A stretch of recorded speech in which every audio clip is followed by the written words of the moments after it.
Dear friends, welcome. Welcome to Deer Park Monastery.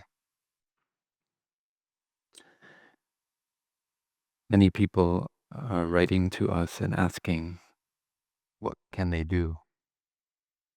What can they do right now? They, some of them, they have fear for their children. They have fear for their loved ones. They have fear for those of us who are most vulnerable here in the United States and elsewhere. And they want to know, they ask the monks and nuns, what can I do?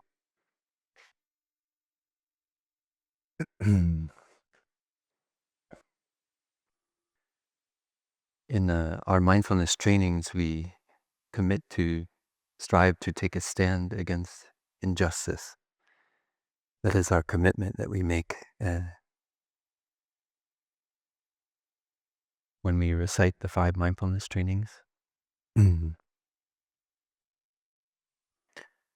we, as monastics, we make the lifelong vow to be truly free. So we need to understand what is freedom. We need to study and understand more deeply what does it actually mean to be free. Mostly we think about political freedom when we hear the word freedom. But it turns out if we're not free in our heart, we cannot be politically free. It's only a sham, a magical illusion of freedom. You get a choice between your prison. Would you like a prison with bad food and bars, iron bars, or would you like a prison with deluxe designer couches and high quality, unlimited entertainment? So that's not a real choice of freedom. So to choose freedom, it means we need to look into our fear. And that is a daily practice. That is a moment-to-moment practice. And we have to be free from our attachment to this body, from thinking that this body is me, that what happens to this body is my ultimate concern, and I need to protect it at all costs. I need to protect my own life at all costs, even if those who are less protected, less vulnerable, more vulnerable, are put in danger.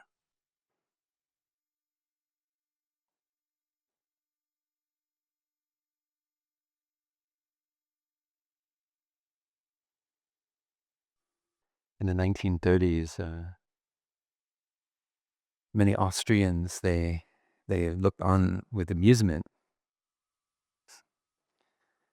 as Austrian Jews were put to sweep and clean the roads and given demeaning jobs.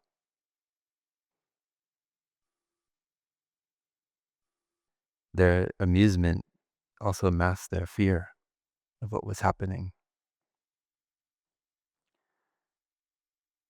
And when I was a young person, I finished college, and I had an increased awareness of being born here in America and the dangers that my own life posed for people around the world. What I decided to do with this situation of being born a white male in the United States of America. And I didn't have a path. I didn't know where to go, what to do. But I knew that there was a great danger. And with my every thought, with my every word, with my every action, that I was uh, influencing the happiness or the suffering of my own future and the future of many others. And so I had a friend in Ireland. I called up and I said, "Can I come and stay at your house?" And I ended up spending almost 3 years and living in Spain, in France, and Europe, and I learned a lot during those 3 years. And especially, I learned about the lived experience of the authoritarian governments that had wreaked havoc in Europe in the 20th century. This was 1997, 1998. Maybe I'm dating myself a little bit. And so as we looked at the new millennium, we ask ourselves, how do we want to live on this planet Earth? What can we do to protect future generations from undergoing this terrible, terrible, horrific experience of fanaticism, of destruction? And I learned that, for example, in Germany, you cannot just speak about anything you like. I came to question my ideas about this kind of absolute freedom of speech. There is certain hate speech that you cannot engage in, and that is born from experience. I don't need to go into details. I think you understand.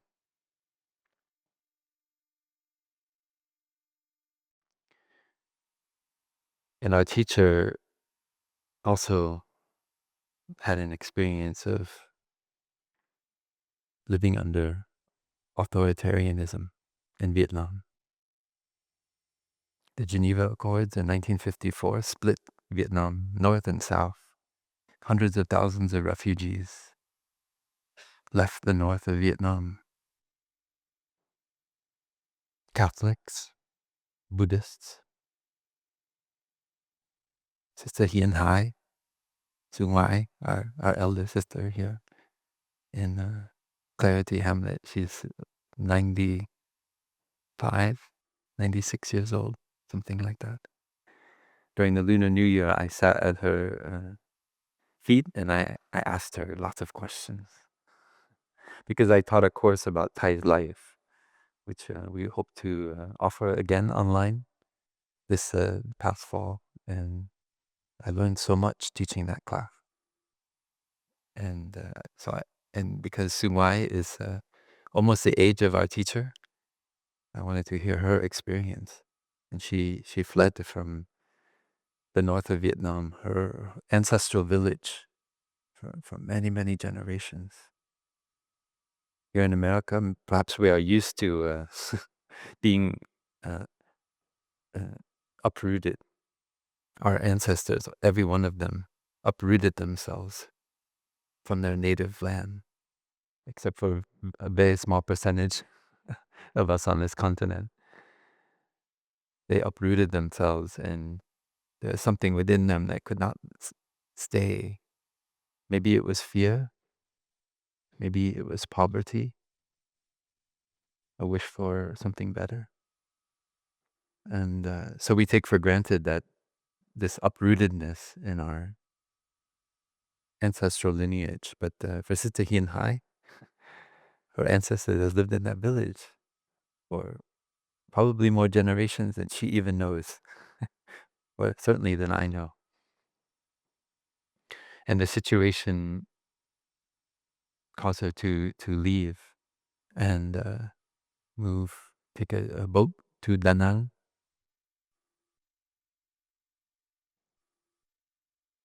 and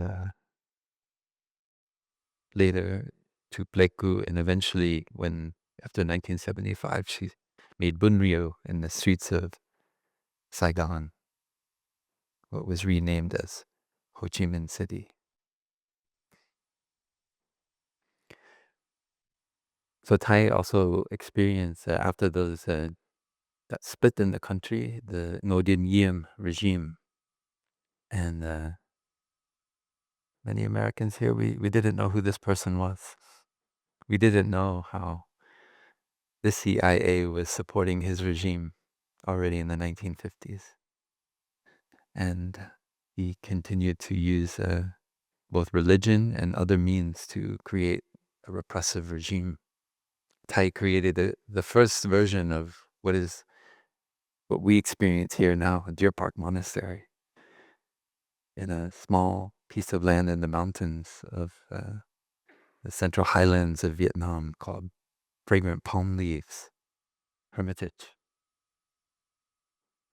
First Thay was living in a hut at in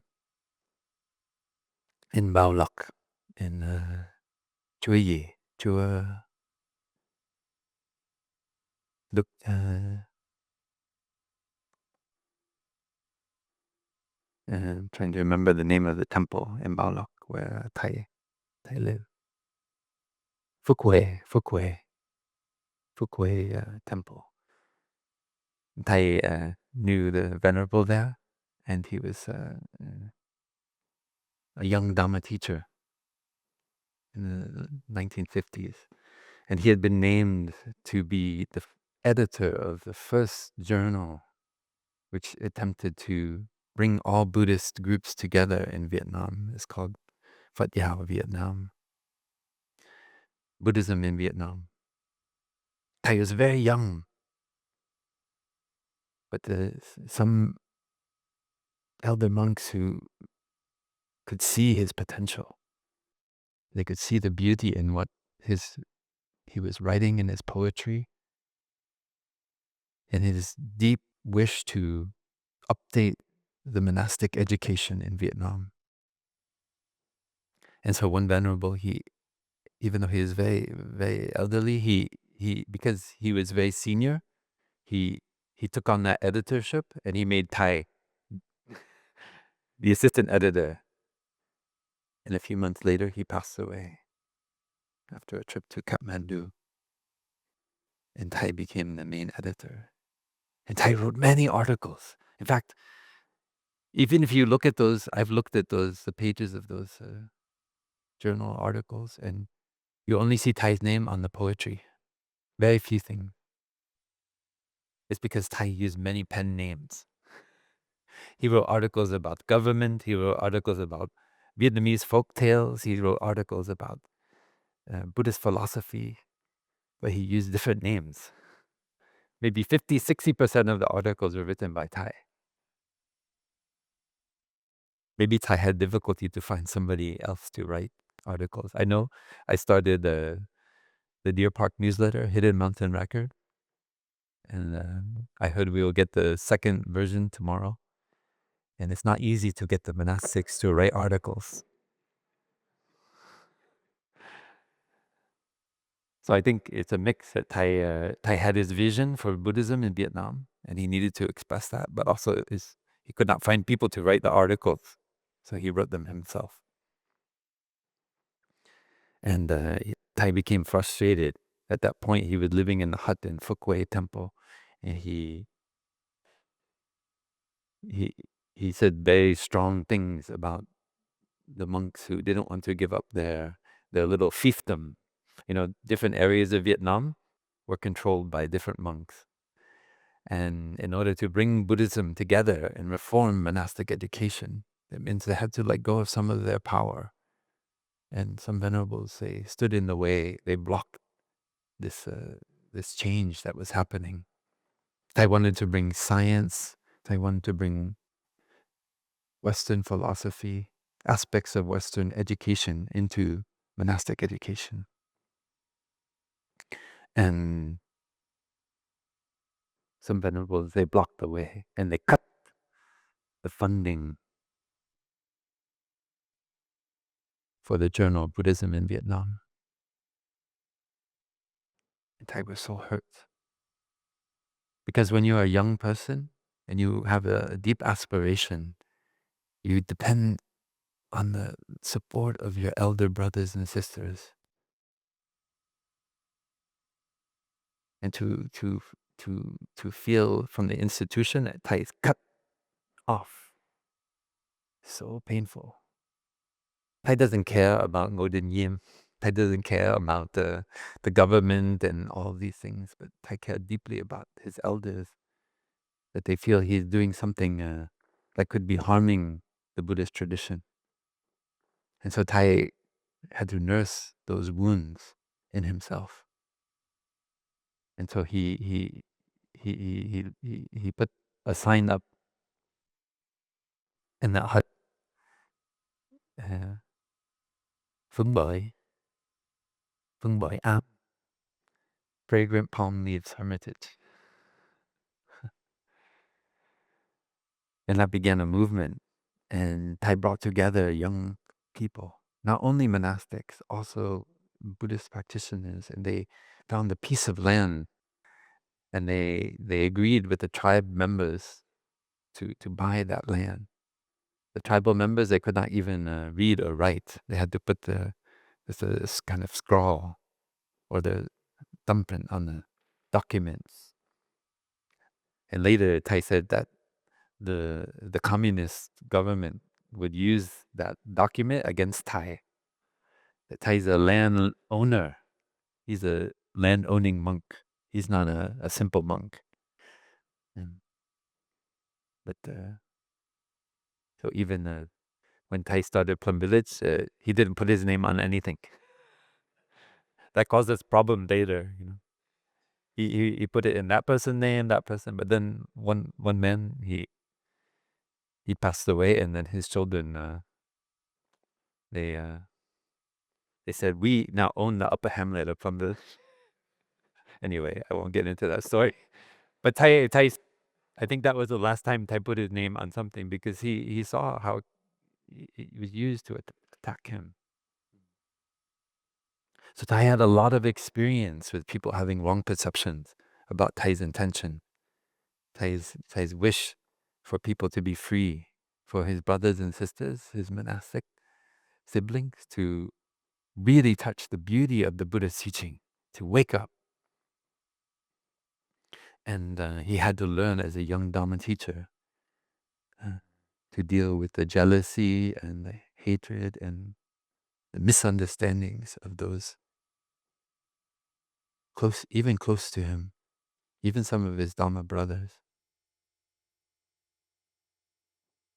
And that the Fragrant Palm Leaves Hermitage had a beautiful flowering, but they started to get too much attention from the Ngô Đình Diệm regime, and they started to attack one of the intellectuals living there with Thay.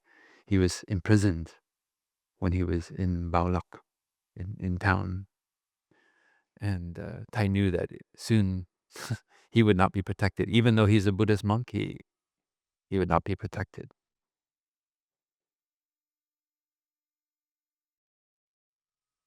And Fragrant Palm Leaves Hermitage only flourished for a very short time, a year and a few months. And Thay knew that this minority that was in power in his country, was causing so much damage, was supported by the United States government. And so he wanted to learn, what is it in the collective consciousness of another country that makes it support such a regime in mind. So Thay applied for Fulbright scholarship. He came to study in Princeton University, 1961. You can go on the Princeton website and see Thay's application, Thay's photo, and his letters of recommendation from other monks. They say Thay is very brilliant. But one monk said, but he's a little bit cold. Very interesting detail. Thay was still transforming himself. One time we were having monastic day in Plum Village, and because my Vietnamese is not very good, so I had to listen to the translation. And so I listened to Sister Chan Kong translating. And she said before Thay started to give the Dharma talk, he said, Thay was not always the beautiful flower that you see today. I don't know what she meant by that statement.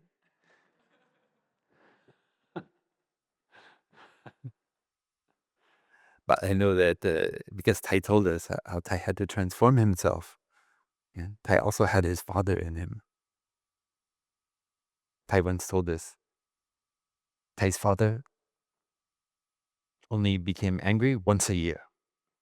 But when he became angry, everybody knew it in the household. So Thay also had to transform his anger. And most of my monastic life, I practiced transforming my anger. Luckily, I have very patient monastic siblings. Some are more patient than others.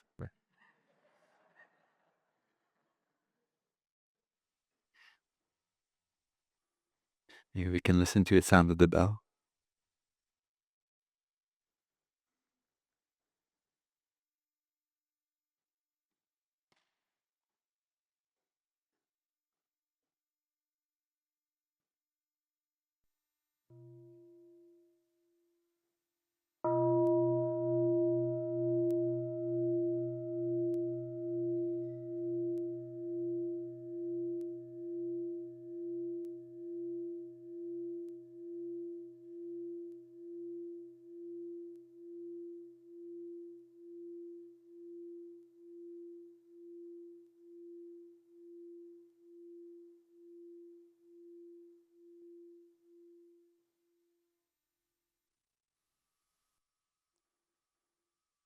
So I came to Princeton to understand what is it in the collective consciousness of the United States of America that causes so much violence in my country, so much ideological conflict, dividing families, brother from brother and sister. He wanted to learn how to resist tyranny. And so he studied many different religions. He studied with some of the great ethicists and scholars of that time in religion at Princeton, later at Columbia University.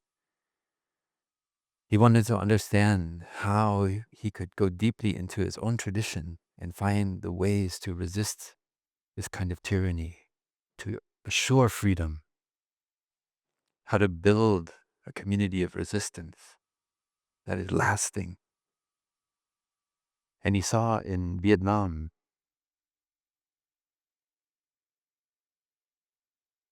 evidence of dynasties that resisted the authoritarianism coming from the north, from China, the Li dynasty, the Zheng dynasties. He found the king, Chen Yandong, who, after repelling the Mongol uh, invaders twice, abdicated his throne, went to Yintu mountain in the north, and took on the robes of a monk, practice meditation. I don't know of any other kings who've done that.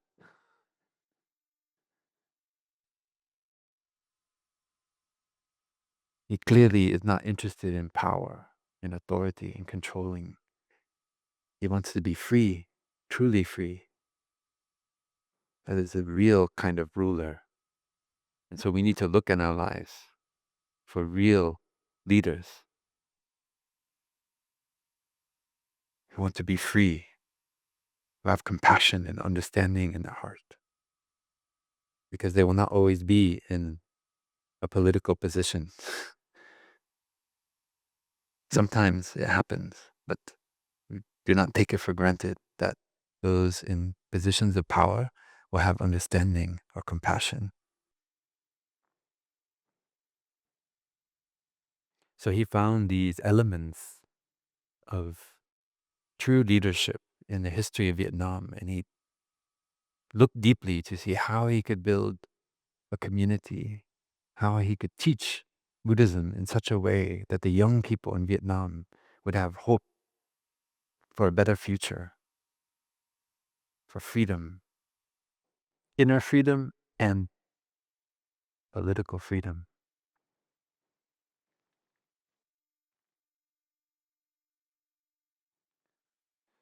And because he did that, he's a very dangerous monk for those in power. And so when he spoke, he came back to the United States in 1966, May of 1966, invited by Cornell University to speak about Vietnamese Buddhism, but Thay didn't speak a whole lot about Vietnamese Buddhism. Thay went on a speaking tour supported by the Fellowship of Reconciliation. He met Dr. Martin Luther King Jr. He met Thomas Merton. He met those who were deeply committed to peace, those spiritual figures, leaders, practicing living freedom, not only Buddhist, Protestant, Catholic, and he found true brothers in them.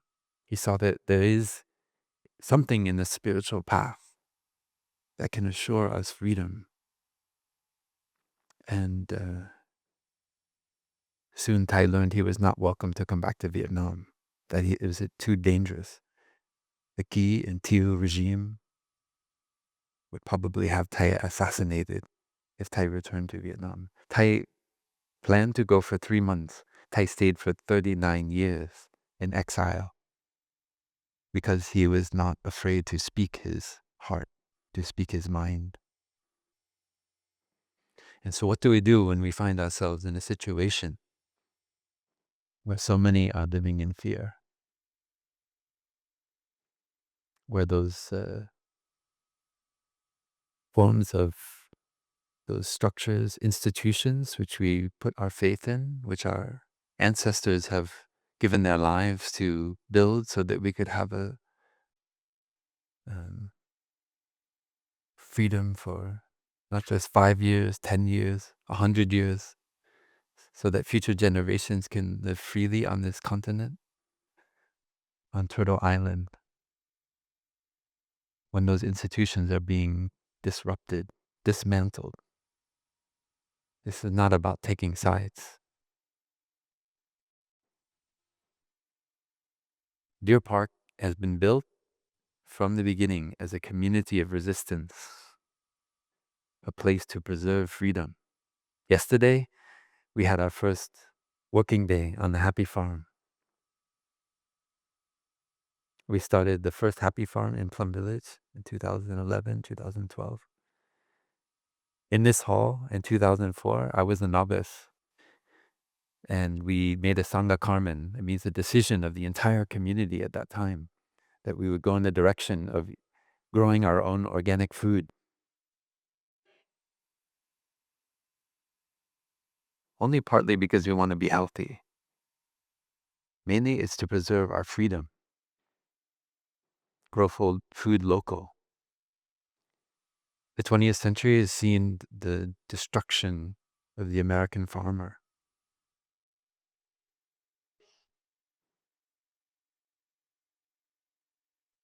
One of our neighbors, Spencer, at Sage Hills Farm.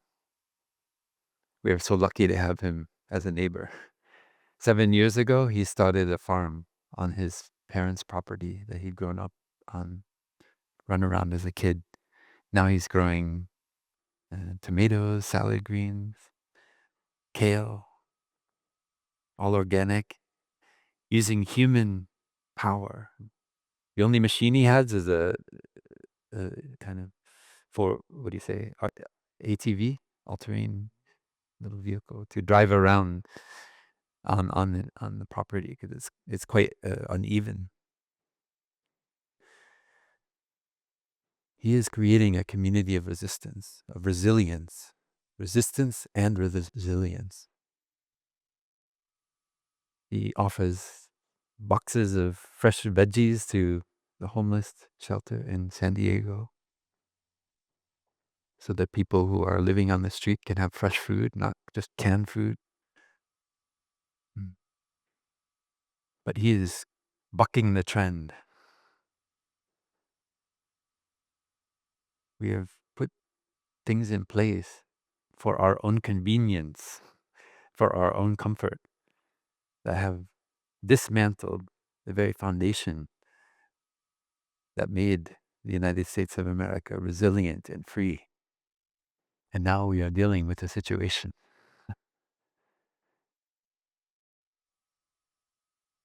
So we are lucky that we have the Dharma, that the Dharma has taken root here in this continent because we have a path.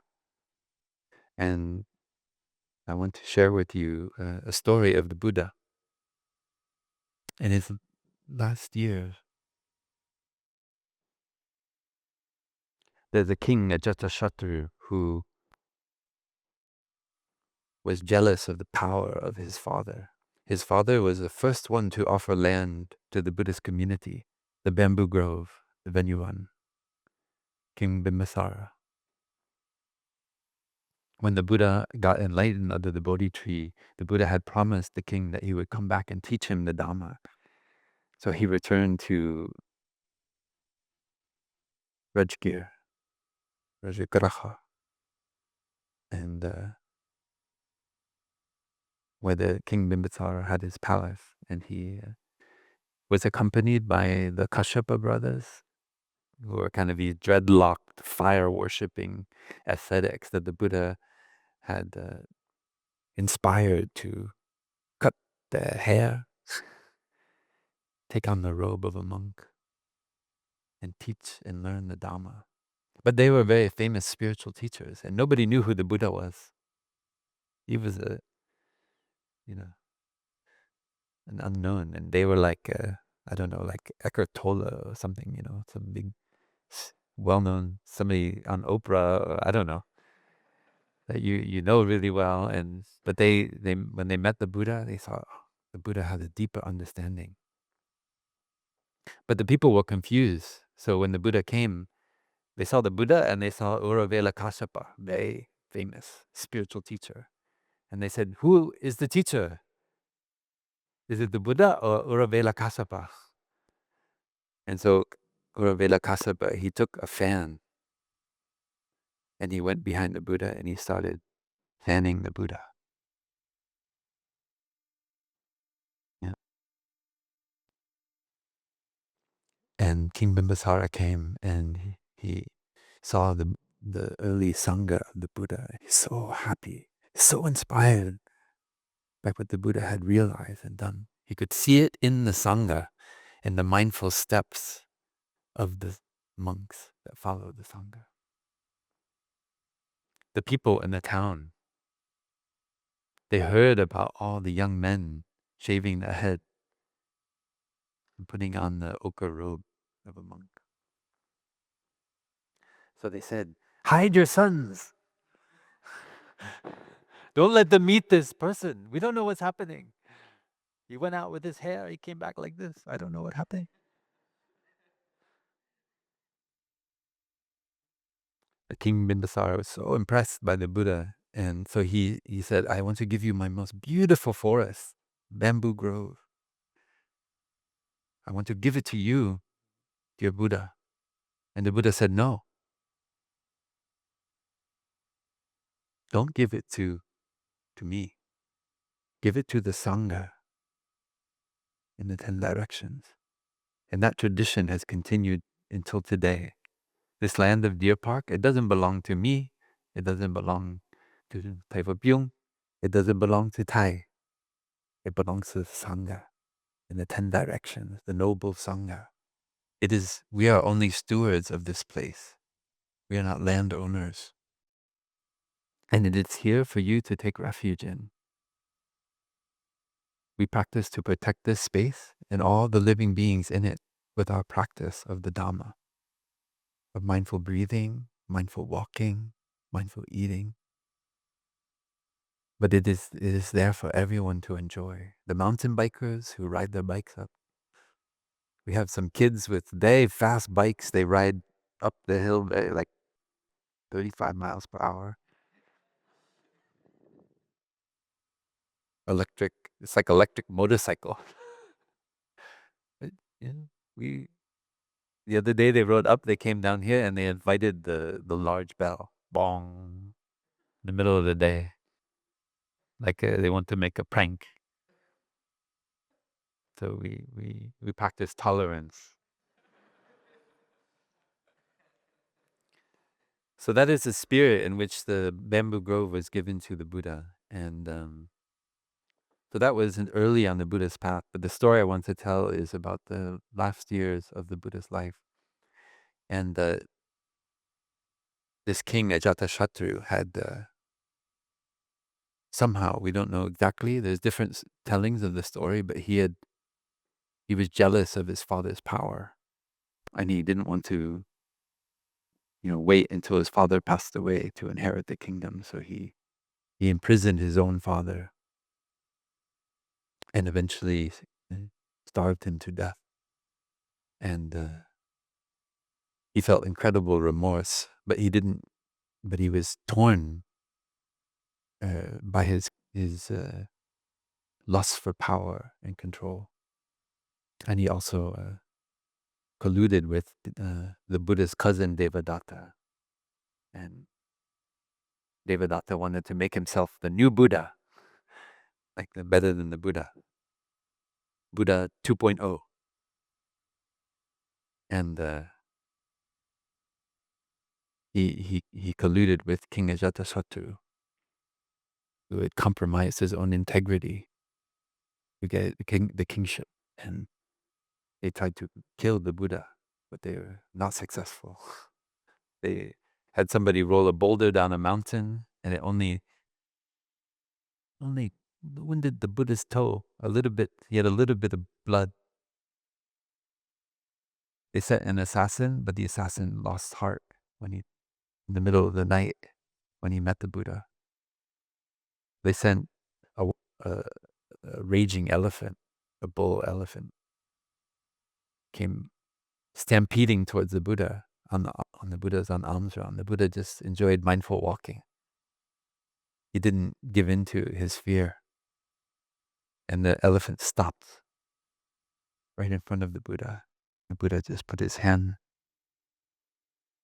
on the elephant. So Ajatasattu, he suffered so much, and eventually he was in so much suffering that he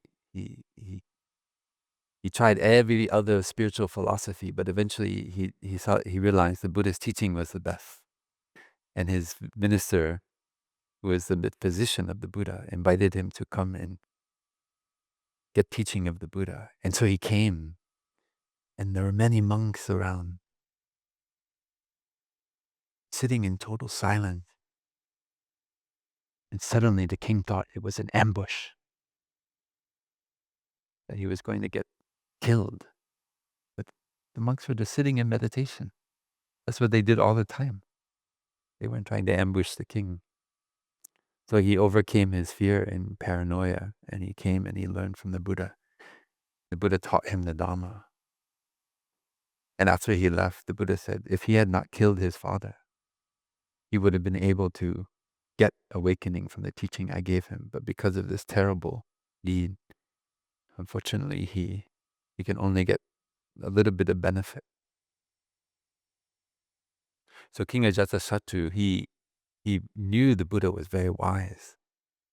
And he fell again into his raging impulses in the last years of the Buddha's life and decided he wanted to invade the country next to Magadha, the Buddha's homeland. And it's called the Vajji country. And so he sent his minister Vasakara to announced to the Buddha about his intentions. Thay writes about it in chapter 78 of his story of the life of the Buddha, Old Pathway Cloud. Thay's language is a little bit more polite, but I want to read the less polite version.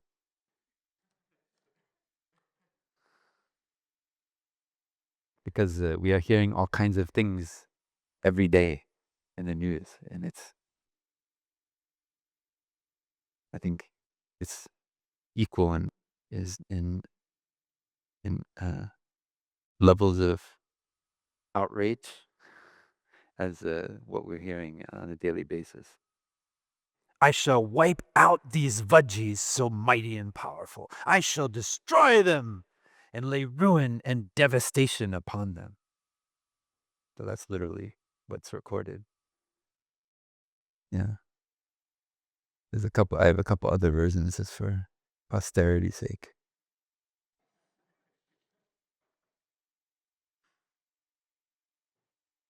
Okay, this one just says that the king vowed to destroy them. That's a Sanskrit version. The first one I just read, that's in Pali. So in the Southern Buddhist tradition. This one is from Chinese.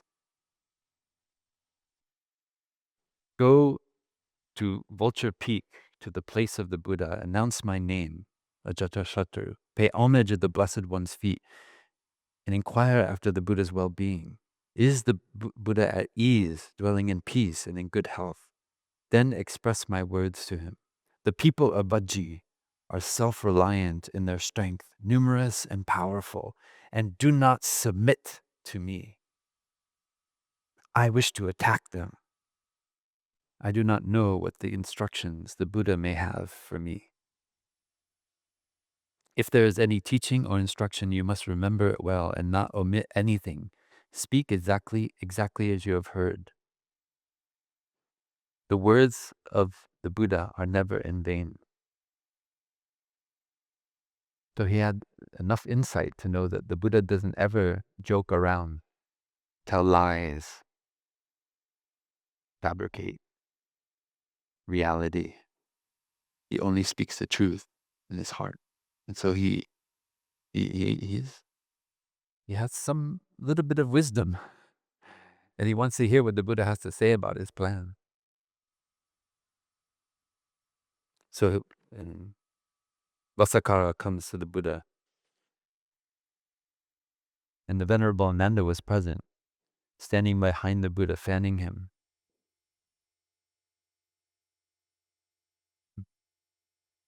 The Buddha turned to Ananda and asked, Venerable Ananda, have you heard whether or not the people of Vajji still regularly gather together in large numbers to discuss politics? Ananda answered, Lord, I have heard the people of Vajji often assemble in large numbers to discuss the political situation. Then the Vajji people will prosper, Ananda. They cannot be destroyed so easily. And tell me, do you know whether or not they still display a spirit of cooperation and unity during their meetings?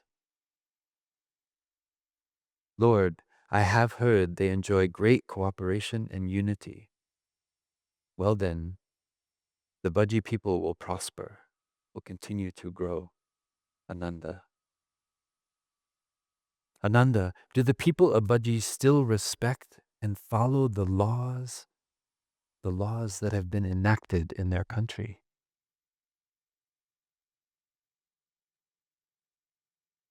Lord, I have heard that they respect and follow all their laws. Then it is certain Vajji still will prosper. They cannot be easily destroyed or submit to tyranny. Ananda, do the people of Vajji respect and listen to worthy leaders those of virtue who speak their heart, who are not interested in power and control, but only want freedom and to protect those who are vulnerable. Lord, I have heard that the people of Vajji respect and listen to worthy leaders. Then it is certain their country will still prosper. Ananda, have you heard whether or not there is rape and other violent crime in Vajji? It means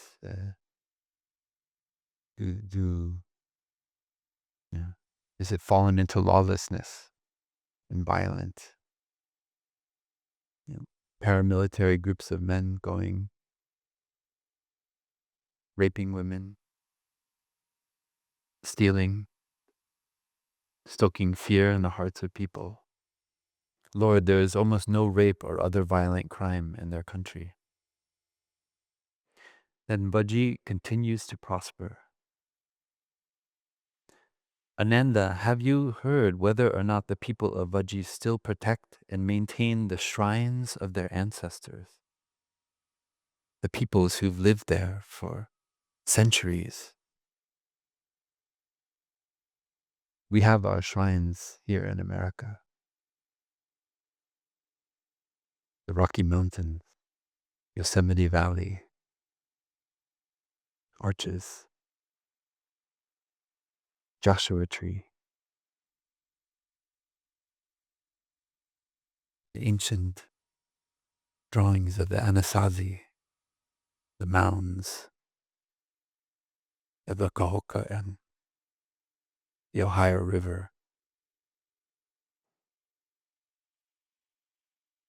Lord, it is said that they protect and maintain the shrines of their ancestors.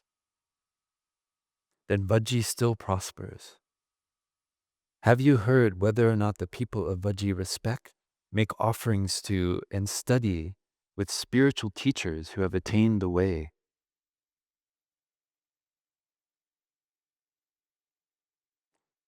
Whether they are Christian, whether they are Muslim, whether they are Buddhist, whatever their spiritual path, those who have true happiness and joy, who let go of their fear. I'm adding a little bit to the Buddhist, what the Buddha said. Lord, they continue to respect, make offerings to, and study with spiritual teachers who have attained the way. Ananda, it is then certain that Vajji still prospers. Ananda, some time ago, the Buddha had the opportunity, or the Buddha used the term Tathagata to refer to himself. The Tathagata, I had the opportunity to speak with Vajji's leaders about these 7 practices which make a country prosper. They're called the 7 practices of no regression. It means you cannot regress to tyranny, to authoritarianism. If you practice these as a people, if you come together regularly to talk about what's happening in person, not only on Zoom, it has to be in person. Places like Deer Park, everywhere we can create places where we come together, we talk about what's going on. Don't sit in your house alone with fear in your heart on a screen. It's not enough. That's not the way. That's not sufficient to resist tyranny.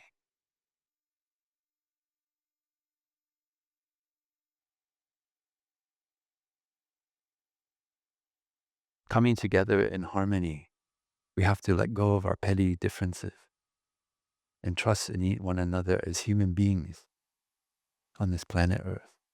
That we all have goodness in our heart. We all have a Buddha that is waking up. Sometimes we are a part-time Buddha. So nourish the part-time Buddha. Don't think you have to be a Buddha all the time. Yeah. But then you just think it's like the Buddha is somebody who lived 2,600 years ago. And then what a pity that we're in this Dharma ending age and this kind of gibberish, rubbish. The Buddha is in every one of us. Dr. Martin Luther King Jr. is in the heart of every one of us. Walking in Selma, in a jail in Birmingham.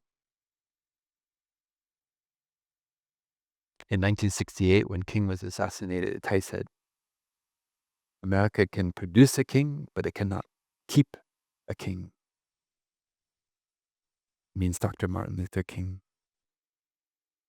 Thay could not eat for almost 2 weeks after the assassination of Dr. King. And he made the deep vow to continue the project they had discussed together, which is to build a beloved community, a community that lives in harmony and awareness. And that is what we are doing here. We're not trying to propagate Buddhism. We're not trying to, we are happy when people shave their head and become monks and nuns. I think you can guarantee a lot of freedom and happiness for yourself if you take that path. But we're not only here to make monks and nuns. We are here to build beloved community, multifold community, to protect everyone, even those who have choices in their life about sexual orientation, gender, that we may not understand. But we see their humanity and we recognize that we have to protect everyone, because when the most vulnerable are harmed, our own freedom becomes less. And that is a lesson from Germany in the 1930s. And you can read about it in many books. I don't need to tell you. But with the insight of no self, we see that there are these patterns that happen in history. It's not about personalities. The mistake is that we think it's about personalities. We need to look at the patterns and learn from our ancestors, the situation they found themselves in. We need to practice mindful breathing, mindful walking, and look beyond just our idea of a self and observe what is happening with non-fear. And we don't feel like we have to do it alone. We have a community. This community is beloved community. And there are beloved communities everywhere when we look for them. People with real understanding, with compassion and love in their heart. And we don't have to agree 100%. I think I heard Thay one time asked one of our, I think one of our sisters. I know he asked a few of the monastics. I was not there, but I heard this story. They said, how much harmony do you think we need in the Sangha? And the monastic, because they know that Thay loves harmony. So they say, 95% Thay, 100%, 110%. And what I heard Thay say is, Thay thinks 60% is good enough. If we can have 60% harmony, it's good enough. But when you abandon your community because of small, petty conflicts, you lose a source of strength, your source of resilience. You lose what is most dear, which is the beloved community. So why would you leave your community because of such little bit of disharmony? We have to look beyond our ideas of perfect. The perfect is the enemy of the good, right? That's what we say. And see that no community is perfect. But in a community where there's a real practice of mindfulness, concentration, and insight, those words you see up there on the stained glass window in Sanskrit, that there is the Buddha, there is a Dharma, there is a Sangha. Even that community is imperfect. And Deer Park is not perfect. But we have the Buddha within the Deer Park community. We have the Dhamma within the Deer Park community. We have the Sangha within the Deer Park community. And so we have no trouble with a little bit of misunderstandings or wrong perceptions. We can overcome that because we see that we can, together, we can preserve freedom. We can grow our freedom. Just like the Vajji people. We know how to come together and talk about what's going on in Dharma sharing, Dharma discussion, which we will do right after this Dharma talk. We know how to come together and in harmony and live in harmony to make consensus-based decisions, democratic decisions.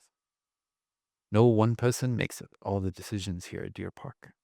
Not even some of the decisions. We know how to protect ourselves from tyranny, from authoritarianism. Thay trained us in how to do it. And we continue to do it every day. And we also know how to rebel a little bit when somebody becomes a little bit too powerful. We know how to preserve democracy in the Sangha.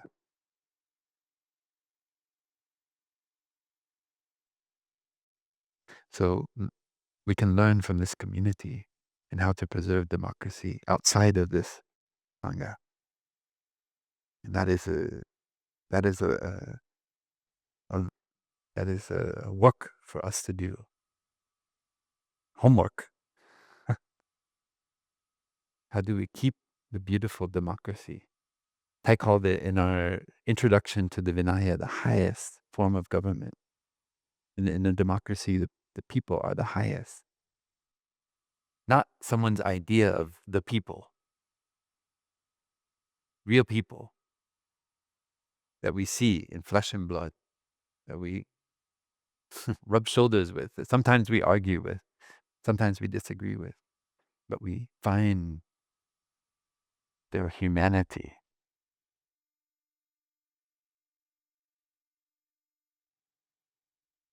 We know how to respect elders who are wise. There are elders now in the United States, like Timothy Snyder, Robert Reich, the former Secretary of Labor. They are not interested in power. They want to know how we can preserve our freedom, given what is going on, so we can listen to what they have to say, and many, many others. Jane Fonda.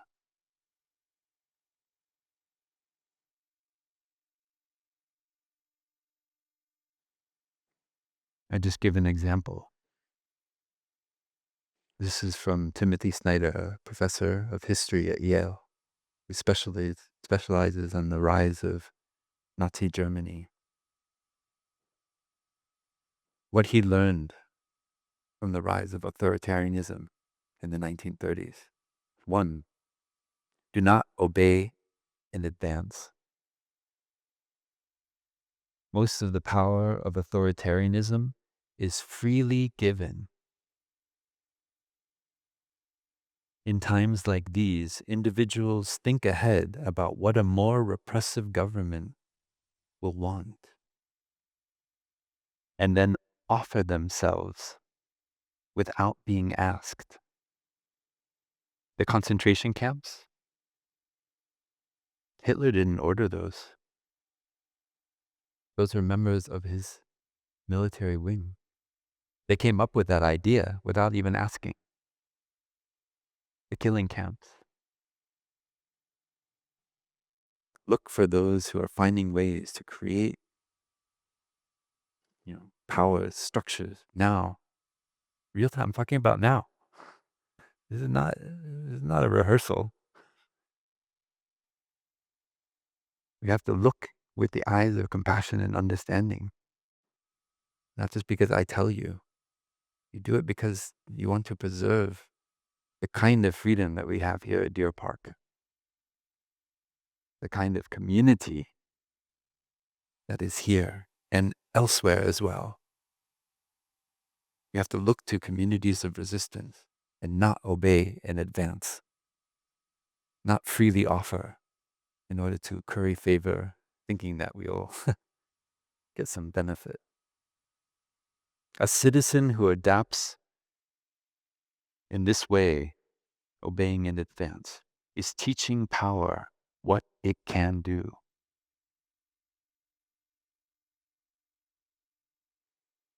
I'm skimming.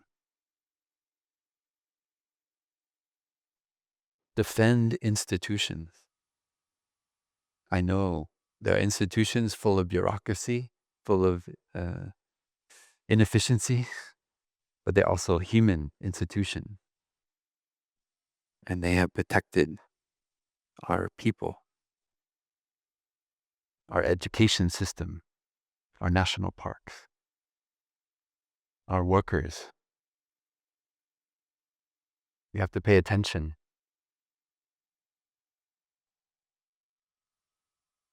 And we take responsibility for the face of the world. It means when we see symbols of hate, we find a way to remove them. We do not allow hate, words of hate, signs of hate.